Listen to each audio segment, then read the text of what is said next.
So, welcome everybody to Revolutionize Your Marketing with our very own John Paduchak Sr. Uh, that is being aired on the World of Ability Podcast Network, as well as our new ability channel. And so we have a great returning great guest here today. But before that, I'm going to bring in our illustrious host here, John Paduchak Sr. Kick us off. Welcome, John.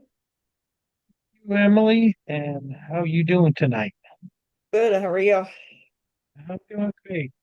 And welcome, folks, to the Revolutionize Your Marketing show. And like Emily said, I do have a returning guest today with some new things to talk about. So, John Paduchak, let's bring him in. Here I am. I always How have we new doing things to tonight? talk about. I'm doing great. You? Doing great. Um, I bet you wish you were where the picture behind you was your Not actual bad, office, don't you? huh? I like I got that. a That's cool. I got a better one, but this is pretty good. So let's let the viewers know who you are, where you're from, and how you got to do what you're doing. This is Wow, going to be that's going to interesting, be folks. that is going to be an interesting question. Well, I'm John Paduchak. I'm from Hudson, New Hampshire. Um, Started out life as an engineer, believe it or not, and went into marketing and product sales for investments and insurance. And ultimately, right now, what I do is I help businesses to scale and exit their business through leasing. If I understand correctly, that is a new concept. Uh, That is, and as far as I know, we're the only company that does that. So it is a very new and unique concept, and as opposed to what typically happens, your average business, oh, I'd say um, 1 in 11 actually gets an offer for sale. And especially small business owners, most of them end up running the business until something happens. Either they can't run it any longer, they end up shutting it down. Somebody dies, somebody gets divorced. It's usually some occurrence that happens. So we do our best to keep that business running as long as possible, or at least that used to be what we could do. And now we can pretty much guarantee that you can lease your business. Um, and eventually, if you wanted to, we'll work towards selling it. what kind of businesses have you been able to work with to leasing? Oh gosh, we work with almost every kind of business. Our only qualifications are business has to be under 50 employees and $6 million in annual revenue. So, for instance, a couple of weeks ago, I sold a $2 million manufacturing business. We have doctors that work with us. We have um, auto repair services, designers. Gosh, the list goes on and on. I could go on forever. So Well, remember that in case we got to fill time. there you go. And some of the companies we started working with are probably even more impressive. We worked with the top, I'm filling in slowly for our founder, who is 80 years old now. And he worked with, gosh, I'm a big RVer. He worked with Holiday Rambler. He worked with John Deere Company, um, Caterpillar, Cummins, Xerox, Home Depot, and many of those companies still use our accounting principles today, which originally came from Toyota. So not only are we a great exit planning company, who is very unusual in the fact that we exit in a lease, but we also have a top-notch accounting software that's built specifically for business that's still in place in a lot of the top Fortune 500 and 1000 companies. Interesting. So what you're doing is primarily not only for small business, but large business too, as far as the accounting end goes. We did a lot for the large businesses, and we still have a side of our business that works with them. Founder and I work in the with the smaller companies, but I think it's great that we can bring, large company technology to smaller businesses so that they're able to utilize that. And then now, of course, I'm a big fan of AI. We're starting to incorporate AI into a lot of the businesses that we're doing work with, and that's great because we can help them exit up to a year earlier in a lot of cases. There you go. Mhm. I'm sure they're glad to hear that, especially those that want to get out quick. Absolutely, absolutely. And that's kind of the funny thing. So many business owners think of exit planning at the last minute when in the best situation, just like anything, they really should have thought about it with the end in mind and started with it from the beginning and said, this is how I really want to exit. And that's something that really caught my attention early on. I had a lot of friends who said to me, before you really get into business, you should plan your exit. And now I'm realizing just how important that is. Now, I had done that to a certain extent. So I had a basic plan for my exit, but not fully worked out. So over the last, 8 months or so, I've been able to fully work out even my own exit plan. But it is truly important. And the earlier you do it, the more of a chance you have to build up the value of your business. And I've seen more business owners living paycheck to paycheck, staying on a flatline trajectory and really not growing. And that's not going to help them at retirement time and selling their business. You know, me and you have known each other long enough now. You just answered the question I was going to ask. How about that? We've known each other too long with that. I'm a mind reader. But yeah, I was going to ask you when is the best time for business to think about exiting. Really We as went early right as into it. possible. Yeah, absolutely as early as possible. We Yeah, find that at a minimum, we need at least 3 to 5 years to get somebody through their exit. But like for instance, I've been talking to a lot of 30-year-olds, 40-year-olds.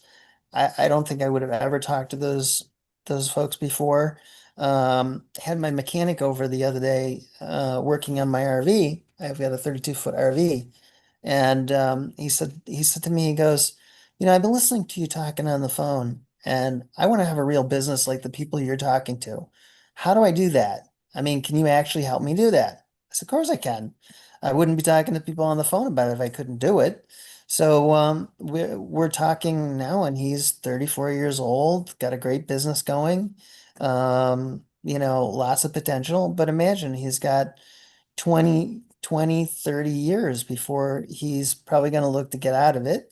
Possibly a little earlier because life is rough on mechanics, just like massage therapists and those kinds of folks. So yeah, I think it's great that people are looking early, and I think a lot of that has to do with what they call the silver tsunami movement that we're seeing now, where there's so many older folks working to get out of their businesses.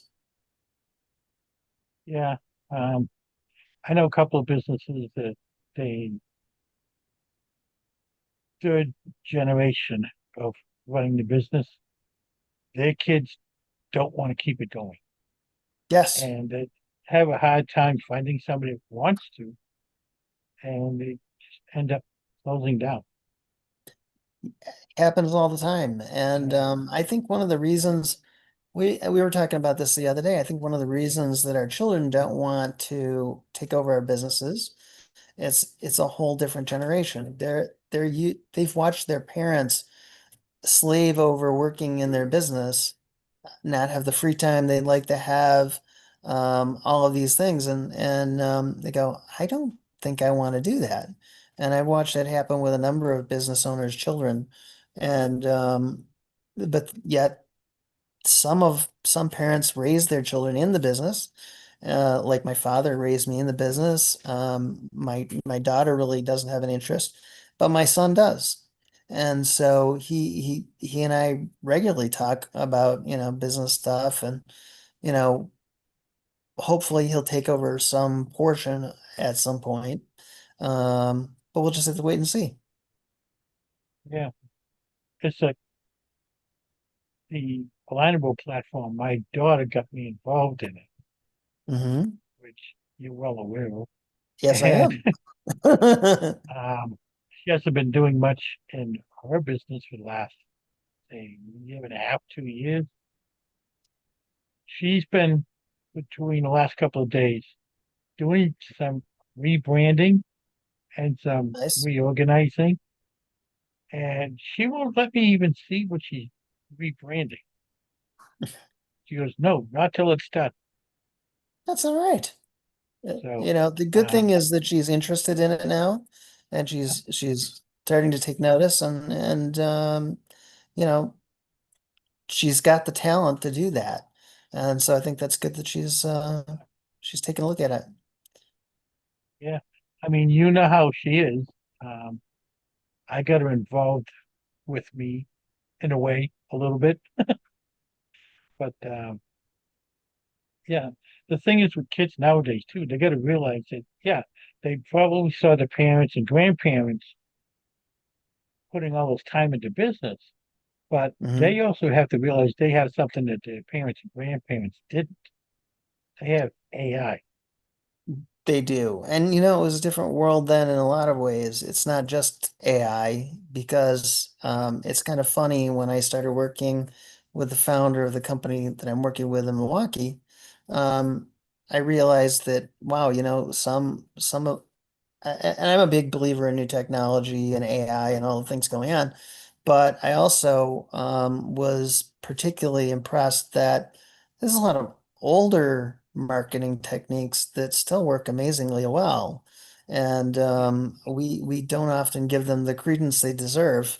Um, and it's kind of surprising. It's got me thinking back at some of the things I did in marketing in my early years, and maybe looking at them a different way, or looking at how I can apply some new technology to them to make them more effective.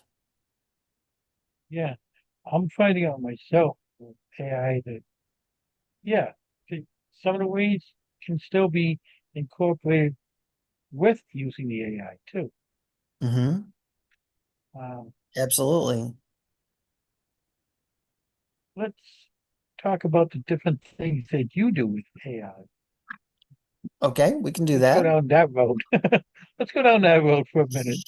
Sure. I think that's a great road to go down, mostly because I've ended up marketing a lot of stuff in AI that I had my own need for. So for instance, all of my marketing that I do is automated for the vast part. And I did that because I could concentrate then on just taking calls and getting new business in the door and moving things forward. Um, I had a little bit of an issue with credit fraud recently, and it changed my personal credit profile and business credit profile. So I went into AI. We have a program that we use for our clients called IDIQ, which works beautifully. You get a new credit report every month from all three bureaus, and I found a way to incorporate those into AI and create a skill for that, so that not only has it improved my personal report, it's improved my business report, and helped to take care of a lot of fraudulent activity on it. Because I think more and more this is going to become a huge concern. So it's important for businesses to have more payment options because of it, and it's also important to be on the lookout because the fraud scammers are becoming better at what they do every day. And I'll constantly have somebody that comes over, like for instance, Michael tonight. He says, I like to see for each type of business, what marketing strategy is going to work best for them. So we actually did some calculations, on that. Wrote an AI in about 5 minutes, to actually go through and go, oh, for this particular business, if we had $800, we'd want to spend $500 on working with adjacent professions, working with uh,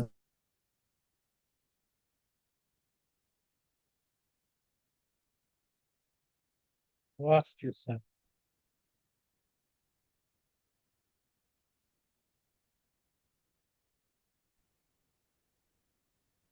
For some reason, I can't hear you. you can't hear me. Oh, there you are. Oh, Now you're back. oh, That that's was weird. weird. I, I, Talk I about think talk about technology and you see what happens. I know, right? I think my connection became unstable for a second. I did that earlier. Yeah, It's got to be the heat. it could very Up well here in be. up here in New It England, we can blame it on the heat that we're not used to. could be anything here. With it could be the rain, could be the heat, could be the humidity. Who knows? Yeah, could be anything. That's what happened. Oh, that could be a trip circuit. My wife says we just tripped a circuit. Yeah. So could be anything. Literally. Right. It's like right now in my office here, it's 84 degrees, and I'm inside with a I fan know. going over here and an AC going over. Yep. We get the same thing. It is a very broiling day in New England. I think it's well, they said with the heat index it was supposed to be like 104. And that's we're not used to that kind of weather in New Hampshire. So No, definitely not. You're not that far from me. I am I'm not. in the same boat. But anyways, that's not what we're here to talk about. So Yeah. what Um, else you got for me? what else do I have for you? Um, one of the things that you do a lot with AI is you create bots for people. I How easy is do. that for people to? Um, it's actually it's actually pretty easy. But one of the challenges is getting it so it responds correctly and responds to the right things. So it's much easier for us to put them together for them than for them to try to do them themselves. And in many cases, we can do it very cost effectively. Um, and they're going to get the kind of results that they want. One of our bots that I've been playing around with just recently and have been trying it on myself is a sales bot. And it not only answers all the questions you'd want to know about my business, but it answers sales questions. So it'll actually start to go through and help them to realize what they want, in terms of services that I can offer. So that I think is unusual, and most people I know early on when we started working with bots, both voice and conversation, that wasn't something that we tried to do. We tried to use them for information, use them to give them someone to talk to when they couldn't reach a human being, but we didn't really try to sell with them because we thought people were much more effective for that. But it's a whole different Yeah, world now. you got it.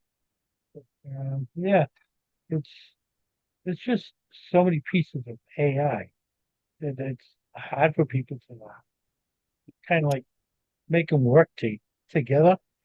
But I found, and I talked to you before about there's a course out there that people can take that is pretty good for teaching how to use the different parts of AI.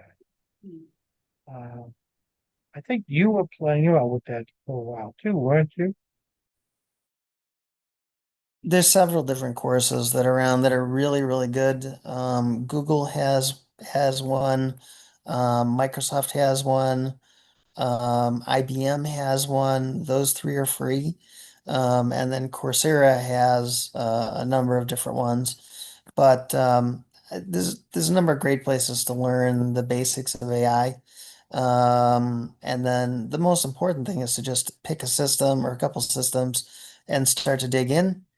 We went through all the basic ones that most people know about, ChatGPT and Claude and etc. Now we've gone way further now where we're working in agentic AI, and we've got a whole grouping of bots that do different things.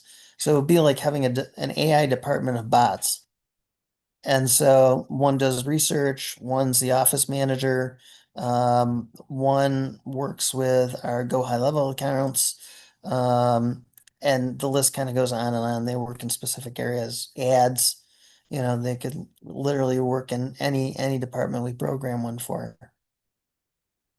So Yeah, that's pretty amazing. I've been kind of looking at getting those AI looking in my businesses as well to make it a little bit easier. Hmm. Free up some of my time by using them. But the thing is too with AI, that if those that are not getting involved with AI, they're gonna suffer some challenges coming up, I think. They definitely are. We're starting to see a lot more of that now. More people trying to implement AI, trying to implement AI with maybe some of the wrong people, and not getting the results that they want. And then the other big thing that we deal with is just the simple business aspects. Aside from exiting businesses, we also do entity structure work, and I'm constantly shocked at the number of entity structures that aren't correct. So somebody will come to me and say, "Oh, I've got an LLC." Well, is it set up great? No. Do you have a registered agent? No. And so even the simplest things I'm finding aren't set up right. We've got tax experts. We've got two IRS enrolled agents. We do our own lines and liens and not liens, lines and loans internally. We've got the Toyota accounting system that originally came from Toyota. Our founder reworked it and introduced it to, like I said, all those big companies in corporate America. And now all of the small companies we work with it, and it's set up so much differently than QuickBooks and Xero because it's a real traditional business accounting system. And so yeah, so we just see so many different things in the areas that we work in. Yeah. Um, I was just gonna ask you something. It slipped my mind. That's okay. I can Uh, blame that on the heat, that's for sure. you can blame it on anything. You can even blame it on the fact that we're just getting old. That too. That's true too. But there was something with AI. Oh, okay. Anyways, It'll come to you. yeah, probably after the show. One never knows. But yeah, it's so. What other things do you do with the AI besides bots? Well, I recently set up my own administrator, which has worked out amazingly well for me. Because I'm terrible with dealing with my emails. And so I can easily say to it, hey, go find this, and this in my emails, or sort out my emails, or sort out my Google Drive documents, or find these documents for me. I have no idea where I put them. So it's definitely helped me to organize a lot. And it's helped me with my son, who's autistic, because we've been trying to help him be able to get to work. So it's been doing a lot of analysis for me on um, things that I would usually have to take a lot of time of my own for. So pretty much anything that I have to do peripherally is automated in some way, shape, or form. Yeah, I know what it was I was going to talk about. I just found the other day, which I think is really cool, the new talk version of ChatGPT. Have you played around with that yet? I have not. You got to try it out. It is so cool. Not yet, Actually but has I'm sure I will. it actually has a human voice that will carry on a conversation. And the graphics now have improved with ChatGPT, so a lot of people have switched back to using it for that. I mean, I had my wife sit in the car last and came back from something, and she wanted to get like an explanation of something, and she was using Google and was coming up with all kinds of stuff. Mm-hmm. I opened up my phone, went to Chatty. I named him Chatty, and he not only put it in print, he spoke it so she was listening to him. Um, I like it. It's a great new feature on ChatGPT. And speaking about ChatGPT, I actually have created for my business an advisory board. Mm-hmm. So if I get a question or something that I'm stumped on, I go to the moderator that I set up with it, ask him the question or give him the problem. Then it goes to my four advisors Mm-hmm. and it pulls the information from them. He compiles it together and sends it to me in a matter of minutes. It's And quite amazing. I have an advisory board. I also have just a business mentor. So some just a single bot that I can go to and ask, any business question. It could be anything from, like for instance, today we were talking earlier about different office internet phone systems, and I proposed that question to it.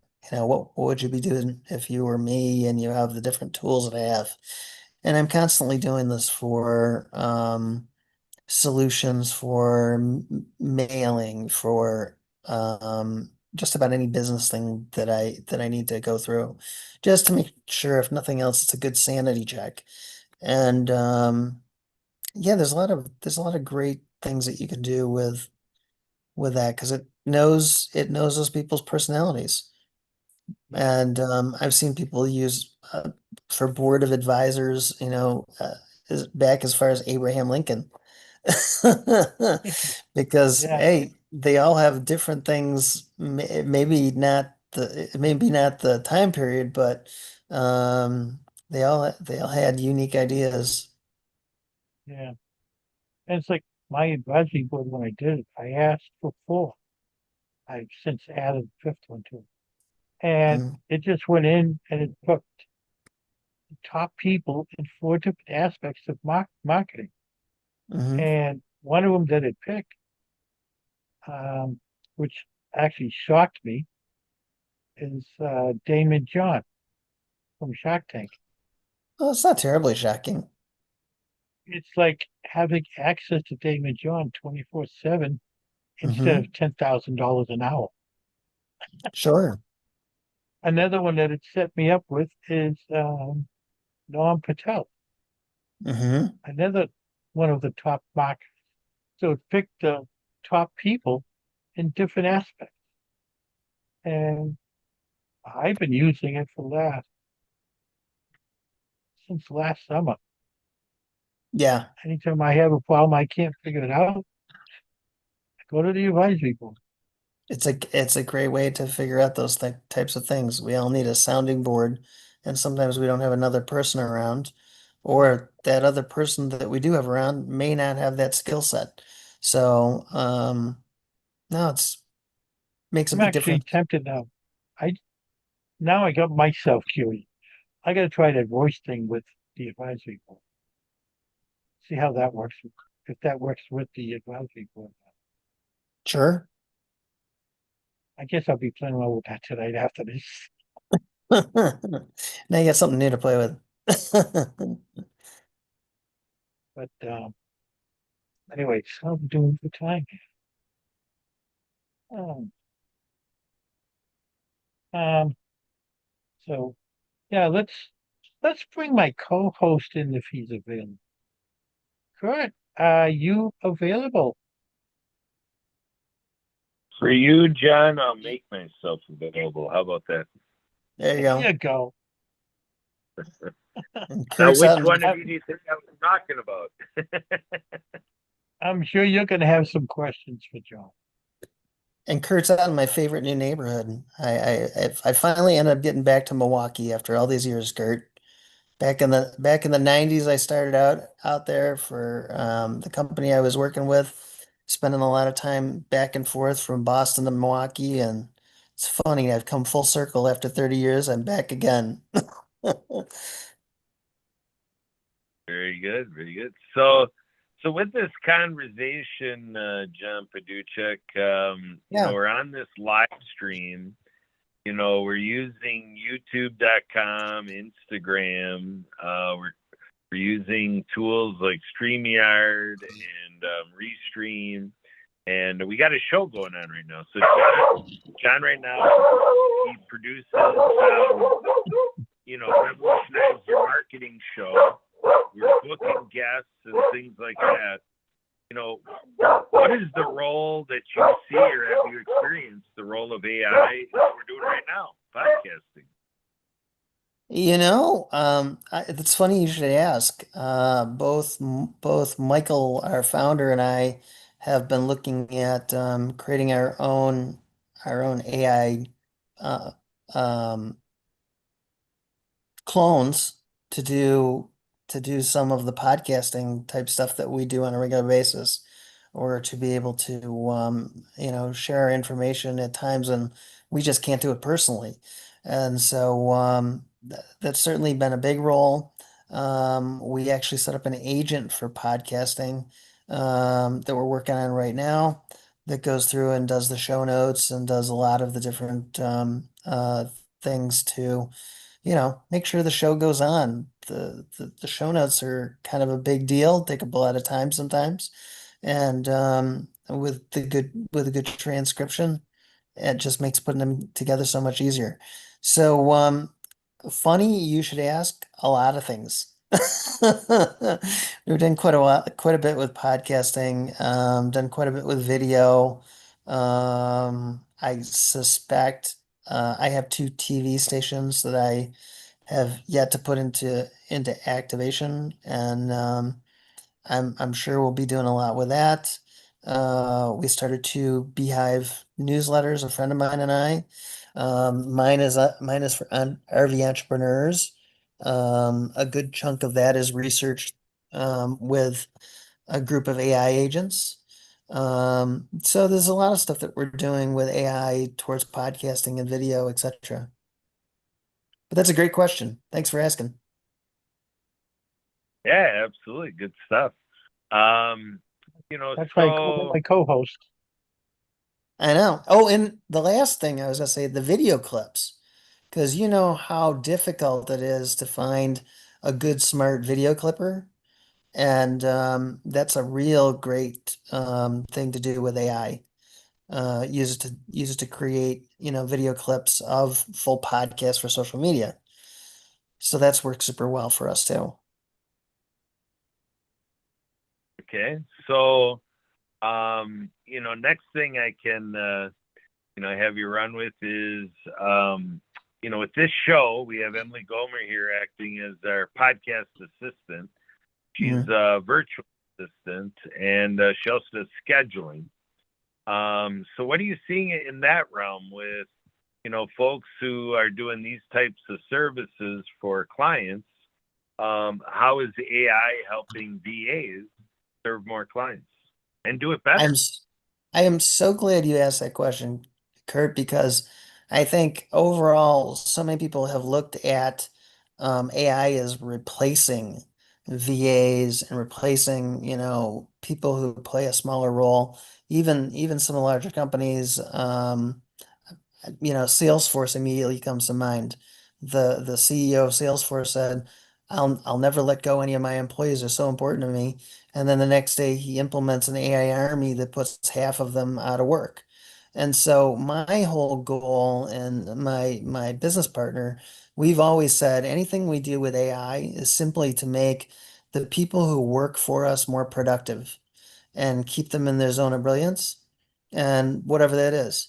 And so we literally, one of the things that we do is we sit down and, our conversation would be kind of like this. Kurt, what things do you like to do? What things do you not like to do? And what's your real zone of brilliance? And we work around that in any AI tool that we create that you might be using so that you get to work more in the area that you want to and less in the areas that maybe you're not as good at or just don't like as much. So that's been kind of our whole role with, working with our VAs. We have 16 on staff right now. So we've been doing a lot of this lately. All right, excellent. So, what I've been hearing it just today, it's coming again. It's a repetitive thing I'm hearing, which I'm going to call. It's not how the others have been talking about it, but I'm going to sum it up to be like, for me, the headline is, watch for your temptation to overuse AI. What I mean by that is, like, today I was on a podcast workshop, and the person running the workshop said that he's got somebody who came in as a client, was benefiting from the done for you services with what he does. And the guy came in all proud of how he had all these shorts and all these videos and was like saying, okay, now, go ahead and take those and get those distributed all over. And so the gentleman on the workshop today said, well, what he looked at was he wasn't seeing the value, out to the audience, because it was pretty obvious it was just generated from AI. So it kind of showed a little bit more laziness than it did using AI to be effective. Can you speak to that a little bit to make sure you're bringing in AI for the right way to help you with your work and protect your reputation rather than hurt it? Sure, absolutely. One, we don't, AI is never the final judge of our work. We go through it to make sure that it's done the job that we expect. And I think that's important. Too many people rely on it, like you said, to do everything. And I think that's a bad idea in a lot of cases. In fact, I went through a thing, I was talking to John earlier with for my son, who wants to get to work, and I was going down through some structural things, asking AI some questions and doing some research. And I found one area that AI was wrong in.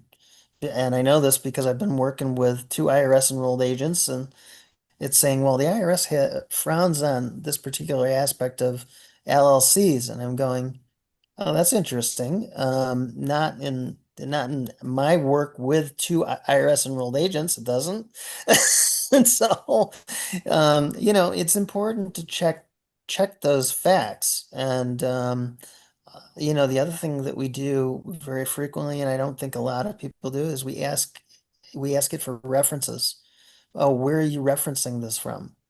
Because I don't know if you've heard this story, Kurt, but probably I would say 3 months ago, there was a gentleman who did all this research on AI. It was for a particular division of his company, and he thought he had discovered that an avenue in his business that was closed to him to create a new line uh, of income for it was closed and was now open.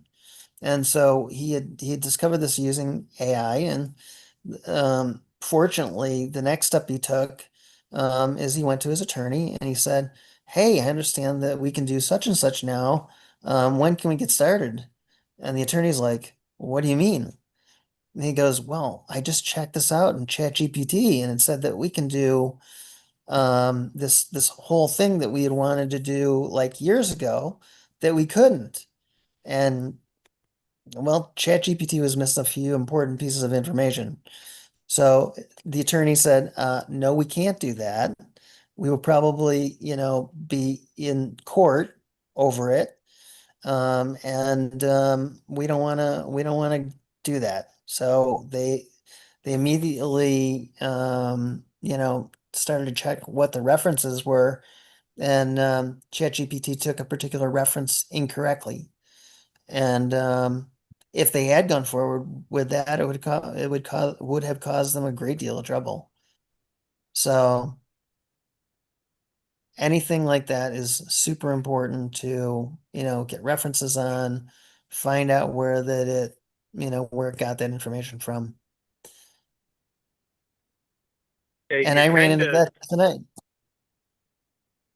Go ahead, sorry. yes, you're tipping into the area. You gave an example.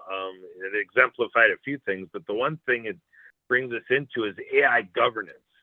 To say, Hmm. okay, it's great to extract all these details and have AI pull this all together from what it can access, but you got to be a little careful about how you're using other people's stuff. And you Yes. can go on from there. There's a whole field of AI governance. You want to speak to that a little bit? A little bit. The one area that I've been most concerned for stuff that we do is we do a lot of website work, and pretty much any of the images that are created off of AI, unless you use like Adobe Firefly, where they guarantee the AI images that they produce, they'll give you ownership for them. But let's say I just go and I create a website using AI and one of the popular tools for that. And it comes up with an image that looks like something Getty Images came out with. It would be really easy for Getty Images to say, um, hey, I don't care if that's an AI image or not. It looks just like or similar to an image that we created. So how are you going to prove that it's not the same image? Because you can't. There's just no way to do it. And so the only way around that is to make sure you're using good image sources or ones that guarantee that um, they're going to stand behind you in using that. So the only one that I'm most familiar with is Adobe Firefly, but I'm sure there's more. So that's just one of the big areas that I've bumped into. A lot of people writing books with AI. You can't copyright anything that's created with AI. So there's even if a lot of it was your own original work. So for instance, in Claude knows everything about me, knows everything about my company, knows everything about my business partner, my family, um, the three companies that I run, and it knows how to combine all those things together automatically to write proposals and all kinds of things for me. Now, it can still get things wrong. So you just have to you have to keep your eye on the ball and skate with your head up, I guess is the best way to put that.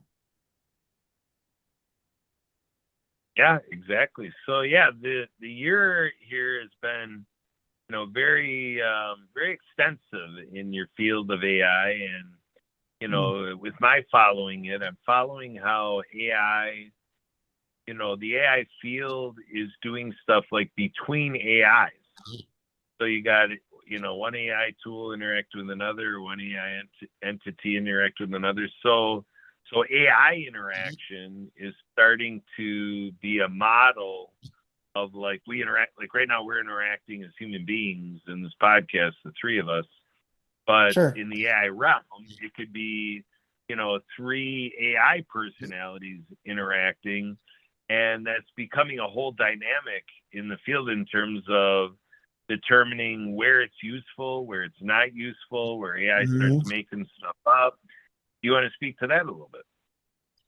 Yeah, I personally, well, we've come a long ways. You remember when we used to look at something on Facebook and somebody goes, "Oh, I've got this huge GPT library," or "I've got a whole load of Claude skills," or whatever it might be. Not to say that those things aren't important, but I personally believe that um, the reason we're seeing more agentic AI and separate agents taking on different tasks is because they're less likely to make those kinds of mistakes, and they're very specifically specialized for that task. So it would be just like us in an office environment. We've got somebody who's like our chief of staff that keeps everything all coordinated and keeps everybody working and manages everyone's functions. And then we've got a researcher that does all the research work for that particular group. We've got a copywriter who does all the copy for that group. We've got somebody who works with the tech stacks, those types of things. So in my viewpoint, I personally think going the agentic AI direction and having specialists, just like we see specialists in everyday life. I specialize in leasing businesses and AI. I specialize in those two things. I've got other people on my team who specialize in their areas, whether it's taxation strategy, whether it's entity strategy, whether it's the lending aspects of what we do. So I think we're seeing AI's tasks get divvied up more like we would run our own office personally with employees. And I don't necessarily think that's a bad thing. I think it's a good thing because it's easier for them to concentrate on one thing at a time than try to do a whole bunch of things. One thing I want to Yep. jump in here with, you were talking about the AI governance. Well, one of my future guests will be covering that in detail, because this is her book. Uh, it is J.M. Wilford. I am still trying to get her to come on. This is her book. It is great for um, the owners of businesses to go through. It explains all about the different governances, how to work around, not work around them, but how to work with them so Hmm. you don't end up with problems. And it's even incorporated into a workbook for them to use. Uh, so one of my future shows, folks, will be going into AI governance. Good. Yeah, well, let her know you're working with Curtin Suraskoff and Emily Gomer, and we're all part of the Ruben Carrillo fan club. So yeah, I'm looking forward to you getting her on here and diving into what she does. Absolutely, good job, John. Awesome. So yeah, and as you Yeah, can that's tell, a I already have her book. well, that's an area that deserves its own attention all by itself for sure. Yeah, and I will definitely be promoting that show whenever it gets scheduled, which is Hmm. hopefully sooner than later. Hopefully. But yeah, and just let folks know I do have interesting guests that I am working on. Um, as a matter of fact, between today and yesterday, I've got 4 people that are going to be booking on the podcast coming up. So there's going to be some interesting shows coming up, folks. So make sure you keep watching. And again, it's as me and Kurt say, live at 5 Eastern. Um, I think we're getting close to the time. So, any last comments, John? Um, no, I'm just wondering what my dog's up to. But no, I think the major thing that I can say is, what we talked about earlier. People always ask me when to plan for their exit. And the earlier the better, and with the end in mind. And I think the thing is true with AI. I've actually seen some business owners who don't want to add AI into their business, but we know that it can be significant in helping, the business exit much, much quicker. And do with a lease, you'll save about 40% on capital gains, attorneys, etc. So if you're interested in that, look us up. How can people get a hold of you? Easiest way to find me is probably LinkedIn is one of the best places to find me. There's only a couple other Paduchaks besides me. They're cousins, and I got a pretty original name. So easy to find anywhere you look. And if anybody's interested in getting hold of me, looking for marketing, if you're a business and you're not on the Alignable platform, you should be. There's close to 10 million businesses across the US and Canada that you can connect up with. And one thing I tell people is you connect up with these people, you never know where it's going to end up. That's how I got this show. Right, Kurt? And that's how That's I right. became CEO of a company. So you just never know. If anybody wants to get a hold of me, best way is probably one of the ways is email millcitymarketingma@gmail.com. Website is Mill City Business Help with one S at the end of business. And very shortly, let's set it up. There'll be another way that will be available to get a hold of me.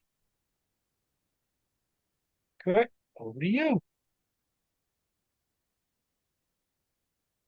All right, thank you. Yeah, this has been a great episode. Thanks, John Paduchak, for coming on today and everything you've added today, and different conversations from previous appearances. So we keep on this great work here, revolutionizing your marketing. We hope all of you out there watching, listening, got tremendous value with the work here of John Petros Sr. and Mill City Marketing MA. And so for all of us here at the World Ability Podcast Network and the Ability Channel, we're out here available that if you want to start your show like John Petros Sr. has, we can help you do that. But in the meantime, as John said, live at 5 Eastern every Friday, we're here, and make sure to subscribe to that Mill City Marketing MA YouTube channel that we're reaching out to you on right now. So until next time, we'll see you next time. Bye for If you want to watch one other thing, if you want to watch any of my previous podcasts, go to YouTube, type in Mill City Marketing MA, and have fun. Like and subscribe to the channel too, by the way, when you're there.